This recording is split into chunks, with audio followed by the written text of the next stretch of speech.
Since the 9/11 attacks on the United States, a lot of negative stereotypes about Islam and Muslims have been repeated in the British media.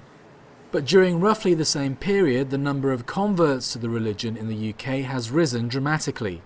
According to a report by the interfaith organisation Faith Matters, there were around 60,000 British Muslim converts in 2001, whereas that number has now shot up to about 100,000.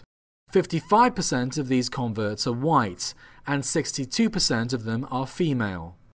We live in a society where women kind of are taken at face value in terms of how they look, how they present themselves, and I think many women, when they come towards Islam, also feel that a sense of not being taken out by their looks liberates them, it frees them.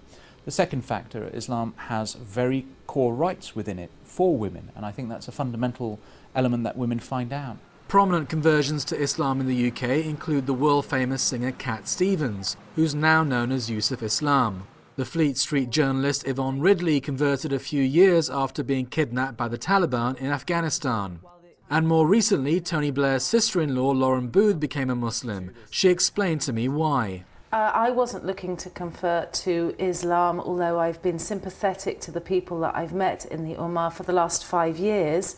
This is a conversion that's taken me by surprise. I went to a mosque in Qom in Iran and had this intense spiritual awakening. That's the only way I can describe it. And when I left the mosque, the feeling hasn't left me. However, the Faith Matters report says that new Muslims aren't being supported enough by mosques, who aren't targeting resources towards nurturing their newly found faith, something many mosques would deny.